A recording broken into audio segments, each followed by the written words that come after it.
Morning everyone, I Amit Sharma welcome you all on this amazing platform of made JEEX. आज अपन एक नया chapter शुरू करने वाले बच्चों, that is matrices and determinants. उस चैप्टर को शुरू करने से पहले मैं आपको आज का एजेंडा बता देता हूँ, या यूँ कह लें कि आज की क्लास में अपन क्या क्या कवर करने वाले हैं वो अपन थोड़ा सा एक ब्रीफिंग कर लेते हैं और उसके बाद ये चैप्टर शुरू करेंगे। तो आ जाओ बच्चों, अपन स्टार्ट करते हैं नया chapter, that is matrix and determinants. और मैं थोड़ा सा आइडिया भी दूंगा कि why the significance of matrix is there in the mathematics, उसका सिग्निफिकेंस क्या है।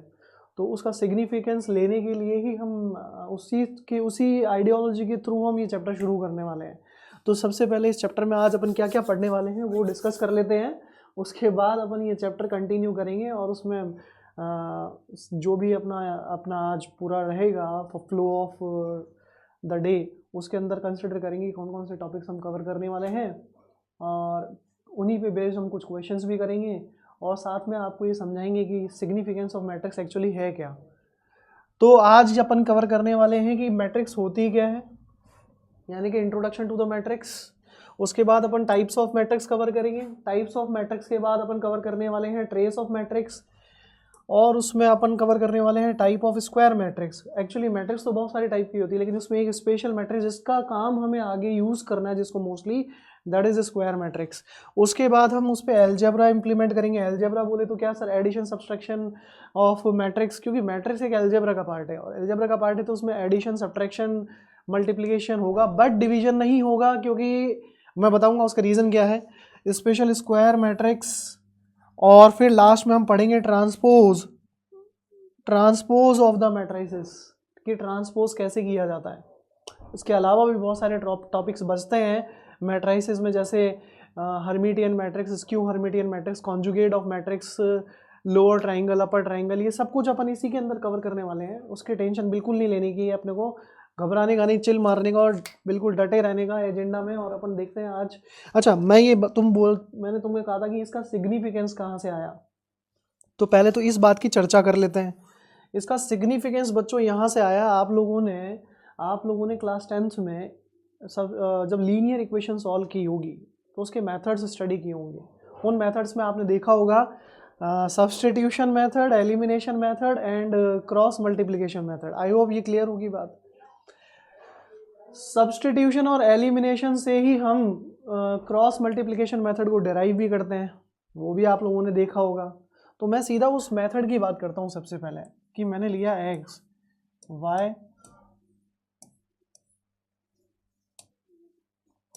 और 1, या इस तरीके से हम लिखते थे, यस और no.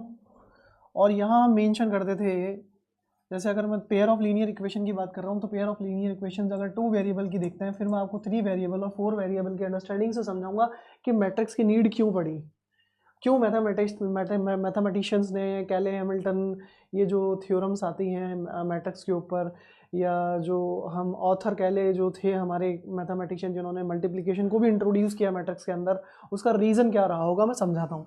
a1x plus b1y plus c1 is equal to 0, ये हमारी एक लीनियर इक्वेशन रही होगी। इसी लीनियर इक्वेशन को किसी दूसरी लीनियर इक्वेशन के साथ हम यूज़ करके उसके सॉल्यूशंस फाइंड आउट करने की कोशिश करते हैं। तो ये दो पेयर ऑफ लीनियर इक्वेशंस हो गई बच्चों हमारे पास, जो आप लोगों को दिख रही होगी।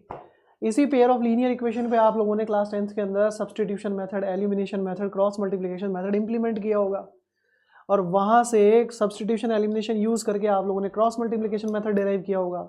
आपको ये बात समझ में आ रही होगी, बोलो समझ में आ रही है कि नहीं आ रही है? अगर आ रही है तो अब ज़रा ध्यान से देखना, आप क्या लिखते थे, डिराइव जो आप लोगों ने किया होगा, इसको b1 से मल्टीप्लाई किया होगा, इसको b2 से मल्टीप्लाई किया होगा, फिर ऐड सब्ट्रैक्ट करके आप लोगों ने कुछ मैनिपुलेशंस किए होंगे। उन मैनिपुलेशंस के बाद आप लोगों ने यहाँ ये क्रॉस मल्टीप्लिकेशन मेथड निकाला होगा, दैट इज b1c2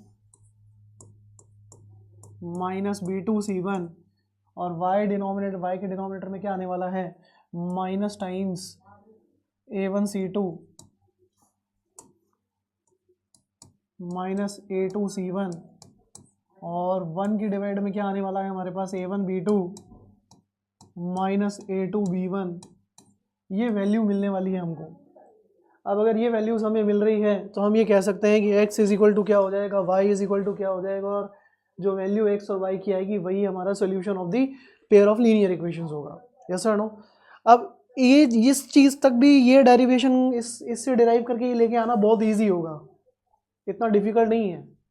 अब ज़रा ध्यान से देखो, हम इसको इस तरीके से लिख के दो लाइन ड्रॉ करके वहाँ लिखते थे B1 C1 B2 C2, और उसके बाद हम यहाँ लिख रहे हैं minus times A1 C1 A2 C2, और उसके बाद हम यहाँ मेंशन कर रहे हैं 1 upon A1 B1 A2 B2। इस तरीके से ये भी हमने मेंशन की, इसी से क्रॉस मल्टीप्लिकेशन की शॉर्ट ट्रिक भी बताई होगी ना, कि ऐसे लाइन बना दो, B1 को क्रॉस करना है, B2 को C1 से क्रॉस करना है, इस तरीके से क्रॉस करते हुए इसकी वैल्यू निकालनी है। इसी अरेंजमेंट और इसी दो वर्टिकल बार्स के बीच में आने वाले इस अरेंजमेंट को डिटर्मिनेंट कहते हैं, क्योंकि ये एक न्यूमेरिकल वैल्यू है। एक्चुअली में ये आएगा तो एक कांस्टेंट न्यूमेरिकल ना, उसको इससे रिप्रेजेंट किया। ये 2/2 का अरेंजमेंट हुआ। क्या हुआ बच्चों? ये 2/2 का अरेंजमेंट हुआ जो मैथमेटिशियंस ने इंट्रोड्यूस किया to find the solution of a pair of linear equation in 2 variable. यहाँ से शुरुआत हुई। अब एक्चुअली यहीं से उन्होंने जब प्रैक्टिस पे प्रैक्टिस, नोट्स पे नोट्स को डील किया, उन्होंने देखा कि हम किसी ना किसी एक फॉर्मेट, एक अरेंजमेंट को फॉलो कर सकते हैं अगर हमें हायर ऑर्डर लीनियर इक्वेशंस को सॉल्व करना है। जैसे अगर ये तो बहुत सिंपल इक्वेशन हो गई, अगर यही इक्वेशन हमारे पास में लेट सपोज बच्चों हो जाए a1x plus b1y plus c1z plus d1 is equal to 0, a2x plus b2y plus c2z plus d2 is equal to 0, a3x plus b3y plus c3z plus d3 is equal to 0।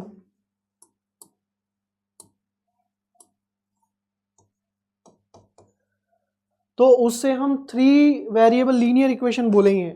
अब ये methods, जो elimination वाला method जिससे हमने ये cross multiplication method निकाला था और हमने एग्जिस्टेंस ऑफ डिटर्मिनेंट्स को समझाया, वो चीज़ अगर मैं यहाँ से एलिमिनेशन मेथड लगाने जाऊँ तो बहुत लेंदी हो जाएगा। हालांकि स्टार्टिंग में मैट्रिक्स के इंट्रोडक्शन से पहले लोगों ने इसको इसी तरीके से डील किया होगा, एलिमिनेट करके वेरिएबल्स को, and then they are finding the answer for x and y then z. But अगर लीनियर इक्वेशन 4 वेरिएबल में हो जाए और 5 वेरिएबल में हो जाए तो क्या उस केस में एलिमिनेशन से इसी टाइप के सॉल्यूशंस को निकाल पाना इजी होगा? तभी यहाँ एक एग्जिस्टेंस आया। वो एग्जिस्टेंस किस चीज़ का आया? वो एग्जिस्टेंस आया मैट्रिसेस का और डिटर्मिनेंट्स का। तो उन्होंने इसका रिप्रेजेंटेशन, इसको तोड़ के, नॉट तोड़ के यार, इसको ब्रेक करके, मतलब इसको स्प्लिट करके उन्होंने ये लिखा कि एक अरेंजमेंट इस तरीके से प्रोवाइड कर दो, एक अरेंजमेंट इस तरीके से प्रोवाइड कर दो कि उससे हम फटाफट solution of x y z जितने भी वेरिएबल इंट्रोड्यूस किए हुए हैं वो सब फाइंड आउट कर सकें।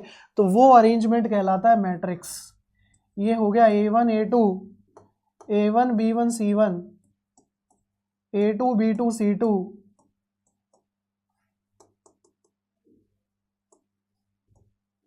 A2 B2 C2 A3 B3 C3। यहीं से हम वेरिएबल को भी इसी के मल्टीप्लिकेशन में लिखेंगे और वो हो जाएगा x y और z, और यहाँ आ जाएगा माइनस का d1 माइनस का d2 माइनस का d3।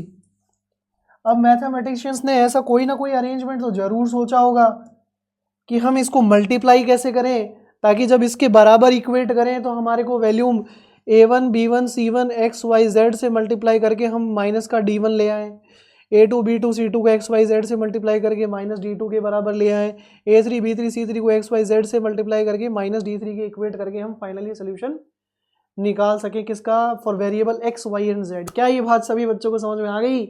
अरे समझ में आई कि नहीं आई टाबरों? तो हम इसको आगे कंक्लूड करते हैं और इसको कंक्लूड करने के लिए शुरुआत करते हैं मैट्रिक्स की दुनिया का। तो मैट्रिक्स होती क्या है? आ जाओ। It is a rectangular arrangement, it is a rectangular arrangement of m multiplied by n, it is the rectangular arrangement of m multiplied by n number of number of elements in the form of m horizontal lines and n vertical lines.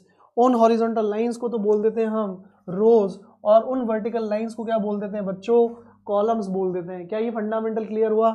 तो वापस बता देता हूँ क्या होती है matrix. Matrix is the arrangement of elements of order m and n, where m number of rows will be there and n number of columns will be there, and total number of elements in that matrix will be m into n. Number of elements will be provided.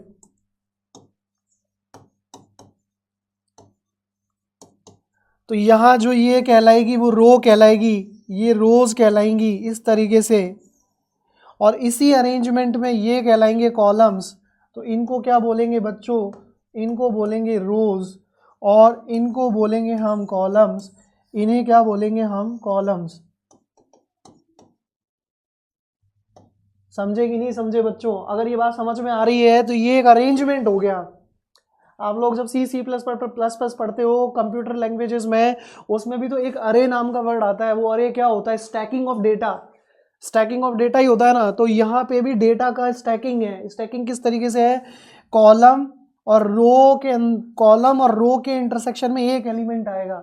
ये रो मेरी, ये column है मेरा, और जहाँ ये intersect कर गया वो मेरा हो गया एक एलिमेंट. अब इसमें नंबर ऑफ एलिमेंट कितने आएंगे डिपेंड करेगा. अगर ये नंबर ऑफ कॉलम्स मेरे पास में n दे रखा है और ये नंबर ऑफ रोज मेरे पास में m दे रखा है, तो टोटल नंबर ऑफ एलिमेंट्स कितने हो जाएंगे बच्चों मेरे पास में, m इंटू n. क्या ये फंडामेंटल सभी बच्चों को समझ में आया? फिर से रिकॉल करा देता हूँ. कोई भी मैट्रिक्स, जो मैट्रिक्स होती है वो एक अरेंजमेंट होता है, एक अरे होता है. और अरे क्या होता है, stacking of data, arrangement of data into the number of rows and columns where the element will lie in the position of row, intersection of row and column. अगर फर्स्ट रो और फर्स्ट कॉलम का intersection हुआ तो वहाँ पे first element मिलेगा मुझे. क्या ये बात समझ में आई? और अगर सेकंड कॉलम और फर्स्ट रो का इंटरसेक्शन हुआ तो वहाँ मुझे सेकंड एलिमेंट मिलेगा. लिख. अच्छा, एलिमेंट का मतलब जैसे मैं अगर यहाँ पे A12 लिखा हुआ दिखाई दे रहा है तो इसका मतलब क्या हुआ, 1 तो है रो और सेकंड है हमारे पास में कॉलम. समझे कि नहीं समझे बच्चों? क्या ये बात सभी बच्चों को समझ में आई? तो सर एक बार इसका एग्जाम्पल दे देते हैं हमें. इसका एग्जाम्पल दे देता हूँ बच्चों. इसका एग्जाम्पल देख लो. जैसे फॉर एग्जाम्पल मैं यहाँ ले लेता हूँ एक मैट्रिक्स, और मैट्रिक्स लिख देता हूँ मैं 3 4 5 6 8 0 1 2 3 9 5 4. तो आप चेक करो कि इसमें नंबर ऑफ रोज कितनी हो गई बच्चों. इसमें नंबर ऑफ रोज हो गई 3. तो यहाँ सबसे पहले जब यहाँ बाहर ब्रैकेट के बाहर अगर कुछ मेंशन किया हुआ हो m इंटू n, तो ये समझ लेना कि ये तो रोज होंगी और ये कॉलम्स होंगे हमारे पास में. समझ में आया कि नहीं आया? इसी तरीके से ये हमारे पास में एलिमेंट्स हो गए इस मैट्रिक्स के. ये हमारा 1 एलिमेंट हो गया. अब एक रिप्रेजेंटेशन इस तरीके से, वो सारे अभी इसमें आ जाएंगे डिटेलिंग में जब हम डिटेल करने जाएंगे. तो ये एक अरेंजमेंट हो गया 3 4 5 6 8 0 1 2 3 9 5 4. ये अरेंजमेंट हो गया इन सारे एलिमेंट्स का इस पर्टिकुलर स्क्वायर ब्रैकेट के अंदर. हाँ, रिप्रेजेंटेशन जरूरी नहीं है कि स्क्वायर ब्रैकेट से ही किया जाए. कभी कभी स्टैंडर्ड बुक्स में आपको इस तरीके से भी मिलेगा देखने को, और कभी कभी कोई लिखने वाले ऐसे भी लिख देते हैं, है ना. ऐसे कोई नेसेसरी नहीं है. इसको इस तरीके से भी रिप्रेजेंट कर सकते हैं, इस तरीके से भी रिप्रेजेंट कर सकते हैं, इस तरीके से भी रिप्रेजेंट कर सकते हैं. तो जो स्क्वायर मैट्रिक्स लिखने का, रिप्रेजेंट करने का तरीका है वो इनमें से कुछ भी हो सकता है. अब इसमें जो भी एलिमेंट आएगा I J will lie between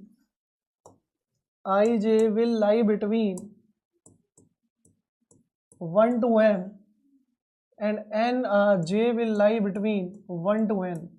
क्या ये बात समझ में आई? तो कहने का मतलब क्या हुआ सर, ये क्या है ai1 मतलब i1 to m और j1 to n, इसका क्या मीनिंग हुआ? इसका मीनिंग ये हुआ कि मेरा अगर मैं बोलूँ, सबसे पहले मैंने फर्स्ट 1 लिया, i की वैल्यू मैंने 1 रखी और j की वैल्यू मैंने 1 रखी, तो a11 एलिमेंट हो गया बच्चों. ये क्या हो गया बच्चों? a11 एलिमेंट हो गया. a11 एलिमेंट का मतलब फर्स्ट रो और फर्स्ट कॉलम के इंटरसेक्शन पे लाई करने वाला एलिमेंट। तो यहाँ 1 1 एलिमेंट कौन है? 3। मैं रैंडमली पूछूं, बताओ बच्चों, A3 एलिमेंट क्या होगा यहाँ पे? तो 3 का मतलब हो गया थर्ड रो पे जाओ, चले गए सर, फिर थर्ड कॉलम पे जाओ, थर्ड कॉलम पे चले गए। तो थर्ड रो और थर्ड कॉलम के इंटरसेक्शन पे जो एलिमेंट होगा that will be your A33 element. I hope matrix क्या होती है, क्यों ये सिग्निफिकेंस में आई, लिखने का क्या तरीका है, ऑर्डर कैसे जस्टिफाई होगा, और AIJ का मीनिंग क्या हम आगे कंटिन्यू पढ़ेंगे, वो आपको आई होप समझ में आ गया होगा। तो चले आगे, हम आगे चलते हैं। आ जाओ बच्चों, रो मैट्रिक्स। और रो मैट्रिक्स क्या होती है वो देख लेते हैं। एक ऐसी मैट्रिक्स जिसमें सिर्फ एक ही रो होगी उसे रो मैट्रिक्स बोलेंगे। तो रो मैट्रिक्स क्या होगी बच्चों? रो मैट्रिक्स हमारे पास में ऐसी मैट्रिक्स जो ए के नाम से हम डिनोट कर रहे हैं, वो रो मैट्रिक्स तब कहलाएगी जब उसमें एक ही रो हो। एग्जैक्टली कितनी रो हो उसमें? एक ही रो। अब उसका एक एग्जाम्पल ले लेते हैं। उसका एग्जाम्पल क्या हो जाएगा हमारे पास? उसका एग्जाम्पल जैसे मैंने लिखा 3 1 2 -1 -4।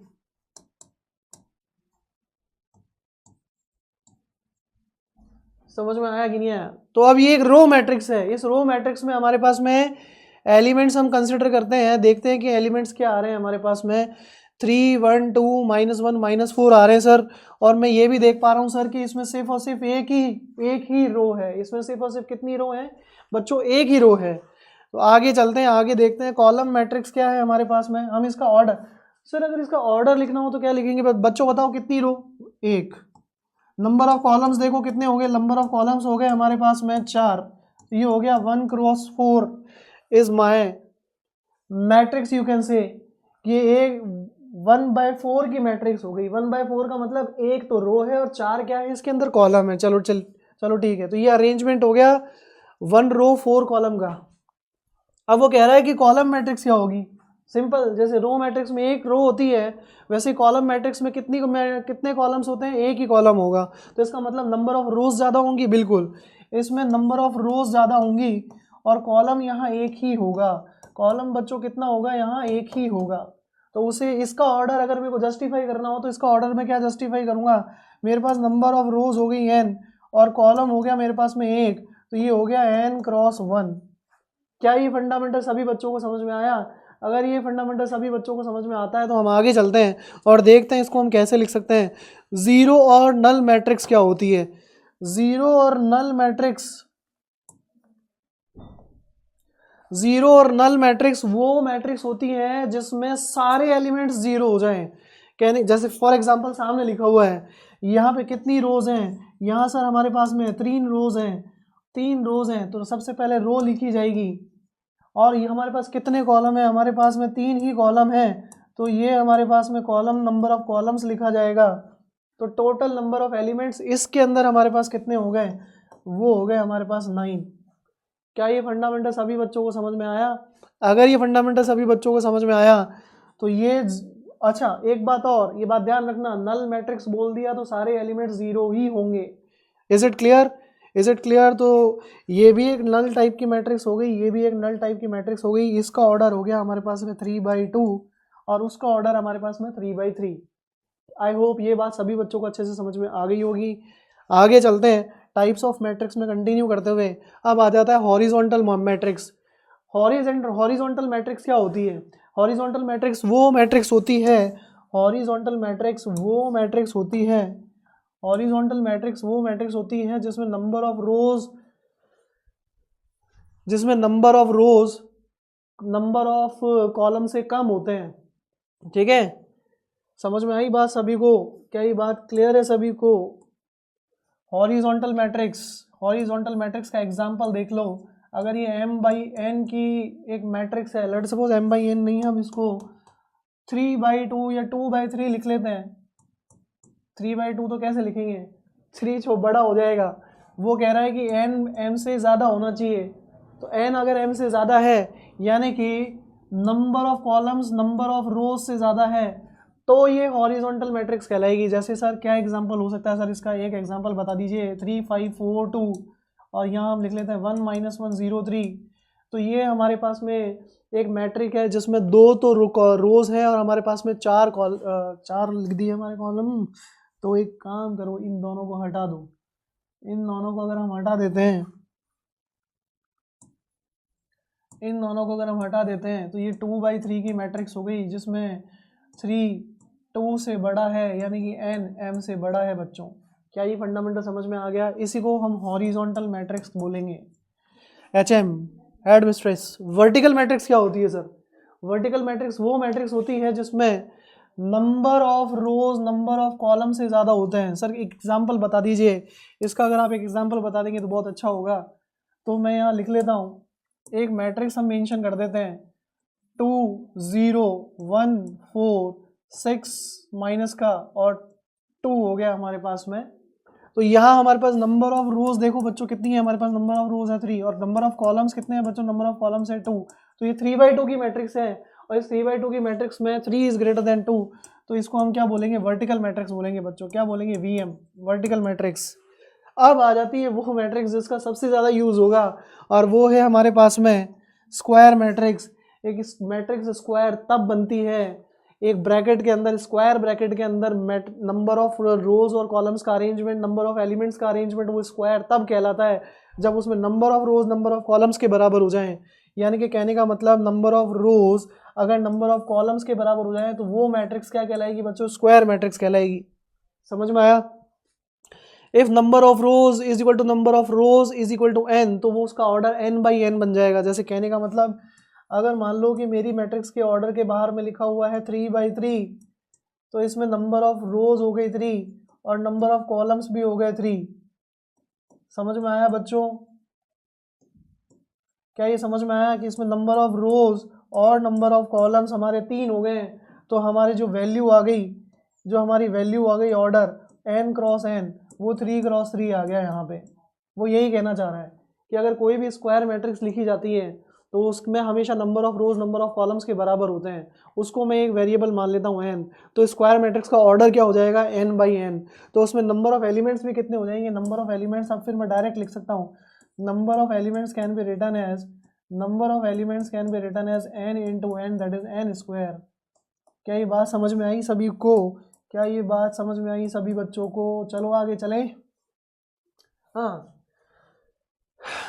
इसमें क्या होता है स्क्वायर मैट्रिक्स के अंदर, लेट सपोज ये A11 एलिमेंट है, A12 एलिमेंट है, A13 एलिमेंट है, A21 एलिमेंट है, A22 एलिमेंट है, A23 एलिमेंट है, A31 एलिमेंट है, A32 एलिमेंट है, A33 एलिमेंट है। ये एक तरीके से मेरे पास में 3/3 ऑर्डर की स्क्वायर मैट्रिक्स हो गई है। अब ये 3/3 ऑर्डर की अगर मेरे पास स्क्वायर मैट्रिक्स हो गई है तो इसमें number of columns and number of रोज बराबर है। तो ये A12 और A21 कॉन्जुगेट एलिमेंट्स कहलाते हैं। क्या कहलाते हैं बच्चों? कॉन्जुगेट एलिमेंट्स कहलाते हैं। A12 A21 A13 A31 A23 A32, ये सब कॉन्जुगेट एलिमेंट्स हैं। मतलब कॉन्जुगेट वैल्यूज नहीं है, एलिमेंट की पोजीशन कॉन्जुगेट है। किस इट क्लियर? क्या ये बात सभी को समझ में आती है? आगे चलते हैं। आगे हमारे पास में आता है sum of elements of a square matrix A lying along the principal diagonal is called the trace. मतलब अब हम ट्रेस पे आ जाते हैं। कुल मिला के बात इतनी सी है। ट्रेस ऑफ मैट्रिक्स क्या होता है? What is the trace of matrix? किसी भी एक स्क्वायर मैट्रिक्स के अंदर, किसी भी स्क्वायर मैट्रिक्स के अंदर A11, लेट सपोज कोई भी एक स्क्वायर मैट्रिक्स हमने लिख ली, A11 A12 A13 A21 A22 A23 A31 A32 A33, उसे हम स्क्वायर मैट्रिक्स बोलेंगे। और स्क्वायर मैट्रिक्स के अंदर जहां हमारे पास नंबर ऑफ रोज और कॉलम बराबर हैं, इसको हम प्रिंसिपल डायगोनल बोलेंगे। प्रिंसिपल डायगोनल पहले नहीं आया क्या? इसको हम प्रिंसिपल डायगोनल बोलेंगे। और प्रिंसिपल डायगोनल के एलिमेंट्स का जो सम होता है ट्रेस ऑफ मैट्रिक्स, मान लो कि ये मैट्रिक्स A है, हमेशा बात ध्यान रखना, मैट्रिक्स के आगे कोई ना कोई एक अल्फाबेट जरूर लिखा होगा कैपिटल में, वही उस मैट्रिक्स को इंडिकेट करेगा कि ये मैट्रिक्स A है, ये फलाना मैट्रिक्स है, ये B है, ये C है, ये D है, ये कैपिटल N मैट्रिक्स है। तो इस मैट्रिक्स A का ये जो डायगोनल है ये प्रिंसिपल डायगोनल कहलाएगा, मेन डायगोनल कहलाएगा स्क्वायर मैट्रिक्स का। क्लियर है? अब इस स्क्वायर मैट्रिक्स में ट्रेस ऑफ ए का मतलब होता है A11, A22, A33। इसको हम इस तरीके से भी रिप्रेजेंट कर सकते हैं कि अगर कोई n बाई एन ऑर्डर की मैट्रिक्स दी हुई है स्क्वायर मैट्रिक्स, तो ट्रेस क्या कहलाएगा? ट्रेस कहलाएगा sir sum from 1 is equal to n A I I for all i equal to j equal to whatever the position A I, क्योंकि i और j बराबर हो जाएगा तो ये क्या बन जाएगा A11, A22, A33, A44 से लेके सबका सम। आई होप ये बात सभी बच्चों को समझ में आ गई होगी। तो ये ट्रेस होता है हमारा। उसके बाद वो ट्रेस की properties of trace of a matrix बोल रहा है, वो कह रहा है कि let A B a matrix of order n by N square matrix दे दी है हमें, और वो कह रहा है कि दूसरी मैट्रिक्स स्क्वायर मैट्रिक्स है और उनको हम लैम्डा एक स्केलर क्वांटिटी है, तो ट्रेस पे इसका क्या इफेक्ट आएगा? सबसे पहली बात तो अगर ट्रेस ऑफ लैम्डा ए बोला गया है तो वो लैम्डा टाइम्स ट्रेस ए के बराबर हो जाता है। उसको मैं डायरेक्ट वेरिएबल मैट्रिक्स से भी वेरीफाई कर सकता हूँ। तो मैं ज़्यादा बड़ी नहीं छोटी मैट्रिक्स ले लेता हूँ 2x2 की। नहीं सर थोड़ा बड़ा मैट्रिक्स लो, चलो ले लो यार तुम 3x3 ले लो। सर A11 लिखेंगे, A12 लिखेंगे, A13 लिखेंगे, A21 लिखेंगे, A22 लिखेंगे, A23 लिखेंगे, A31 लिखेंगे, A32 लिखेंगे, A33 लिखेंगे। ये हमारे पास में मैट्रिक्स आ गई, स्क्वायर मैट्रिक्स आ गई। अब सपोज करो कि ये स्क्वायर मैट्रिक्स है, वैसे तो मैंने n क्रॉस n के लिए स्टेटमेंट दिया है, अभी मैं एग्जांपल आपको 3x3 का लिख के दे रहा हूँ। सपोज करो कि मैं इसको लैम्डा से मल्टीप्लाई कर देता हूँ, स्केलर किसी स्केलर क्वांटिटी से मल्टीप्लाई करते हैं। अगर किसी स्केलर क्वांटिटी से मल्टीप्लाई करते हैं तो होता क्या है कि यहाँ पे स्केलर मल्टीप्लाई करने पर ये जो स्केलर है, ये स्केलर आपका पूरी मैट्रिक्स में मल्टीप्लाई हो जाएगा, और मल्टीप्लाई होगा तो क्या बनेगा? Lambda A11, lambda A22 12, lambda A13, lambda A21, lambda A22, lambda A23, lambda A31, lambda A32, lambda A33। क्या ये बात सभी को समझ में आई? ये आपका ए मैट्रिक्स थी, ए मैट्रिक्स ये थी जिसको हमने एक लैम्डा से मल्टीप्लाई किया। तो क्या इसमें डिफरेंस आया? उसके ट्रेस में क्या डिफरेंस आया? तो ट्रेस ऑफ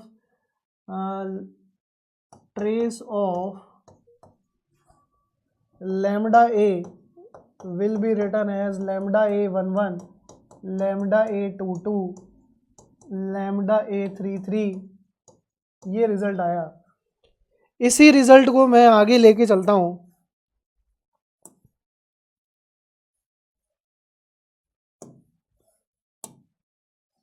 इसको मैं आगे लेके चलता हूँ बेटा, और अब मैं ये काम कर लेता हूँ, एक और मैट्रिक्स बी ले लेता हूँ। और बी अगर मेरी मैट्रिक्स है,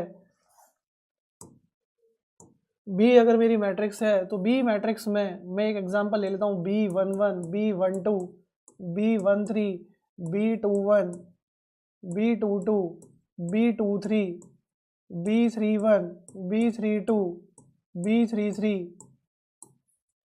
तो ये अगर मेरी एक मैट्रिक्स है तो लैम्डा बी कितना हो जाएगा मेरे पास में? लैम्डा बी बच्चों हो जाएगा lambda times B11, lambda times B12, lambda times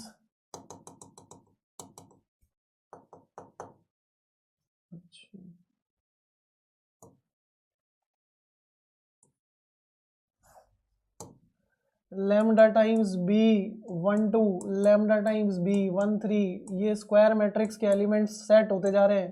B21, lambda times B22, lambda times B23, lambda times B31, lambda times B32, lambda times B33। ये हमारे कोई ना कोई एलिमेंट होंगे B11, B22, उनका वो अपने को वेरिएबल फॉर्म में ही है। अगर ये सेट हो जाएगा तो फिर अपने को जरूरत नहीं पड़ेगी। तो ट्रेस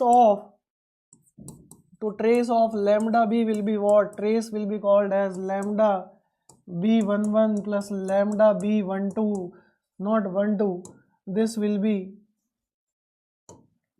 2 लैम्डा टाइम्स B33। अब मैं अगर इसमें से लैम्डा कॉमन ले लूँ तो ये हो गया B11 B22 B33, ये लैम्डा टाइम्स हो गया। आया कि नहीं आया समझ में? तो trace of lambda A plus lambda B will be same as lambda times trace of A plus trace of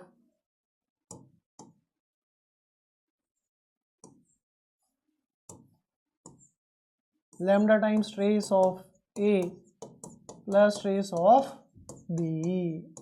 आया समझ में? वैसे तो हम इसमें एडिशन आपको बताएंगे कि मैट्रिक्स का एडिशन होता क्या है, बट उससे पहले एक बार थोड़ा सा आइडिया बता देता हूँ कि मान लो कि मेरे पास में मैट्रिक्स ए है कुछ इस तरीके से, A11 A12 A13 A21 A22 A23 A31 A32 A33 और बी मैट्रिक्स हमारे पास ये है ही।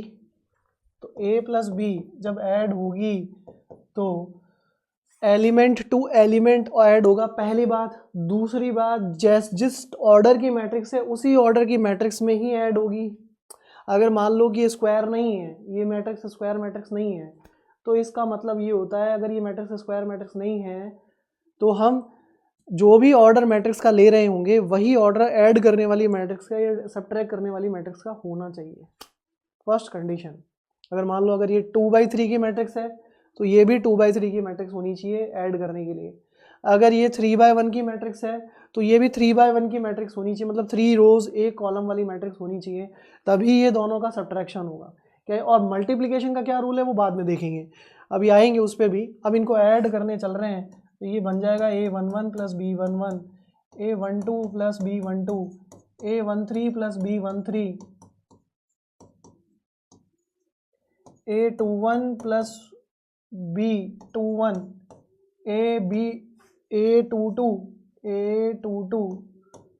Plus B22, A23 plus B23, A31 plus B31, A32 plus B32, A33 plus B33। क्या ये समझ में आया? अब इसका ट्रेस देखो बच्चों, क्या है इसका ट्रेस है, ये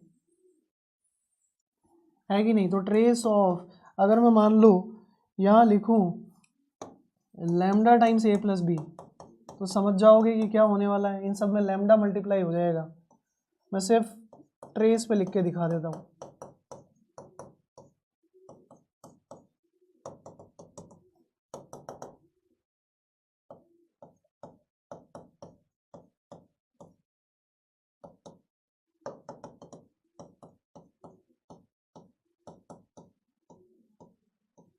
समझे कि नहीं समझे?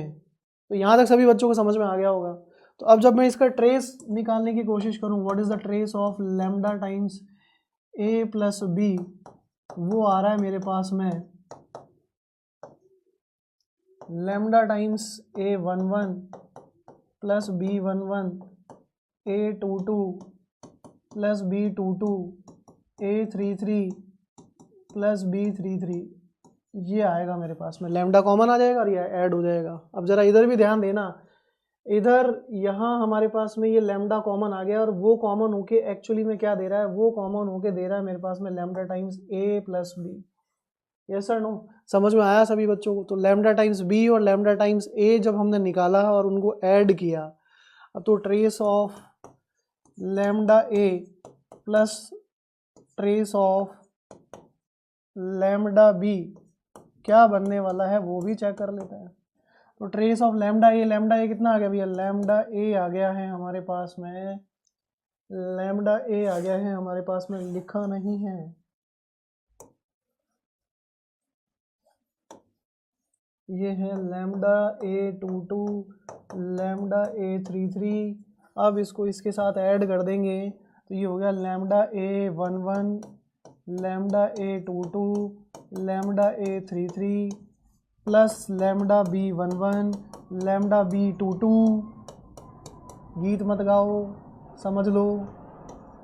चलो यहाँ तक सभी को समझ में आ गया होगा। A11 A22 A33 B11 B22 B33 इस तरीके से हमें मैट्रिसेस मिलने वाली है। समझ में आ गया? तो बच्चों यहाँ तक सभी को समझ में आ गया होगा। अगर फिर भी कोई कॉन्सेप्ट आपका मिस हो जाए तो उसके लिए आप एक बहुत अच्छा सॉल्यूशन बता रहा हूँ आपको। इस वीडियो को वहीं से रिवाइंड करें जहाँ से आपको कॉन्सेप्ट में क्लियरिटी नहीं थी। जैसे मान लो आपको कोई क्वेश्चन समझ में नहीं आया तो उस क्वेश्चन को समझने के लिए उस वीडियो के उस पार्ट पे जाएं, उसको समझें और फिर आप अपने वीडियो को एंड कर दें। इसी तरीके से नए कॉन्सेप्ट्स और नए क्वेश्चंस के साथ हम अगली क्लास में फिर मिलेंगे बच्चों। जो आज क्लास हमने कंक्लूड की है उसी के आगे का पार्ट बनाया जाएगा, उसी वीडियो को आप मिस ना करें। इसके लिए इस चैनल को लाइक एंड सब्सक्राइब करें ताकि जो नोटिफिकेशन में कल वीडियो लॉन्च होने वाला है at the same time 4 o'clock आप मिस ना करें। तो लाइक एंड सब्सक्राइब जरूर करें ताकि उस चैनल के नोटिफिकेशन से आप अपने वीडियो को जरूर रीच कर पाएं। थैंक यू सो मच बच्चों, फिर से मिलेंगे कल। Thank you so much.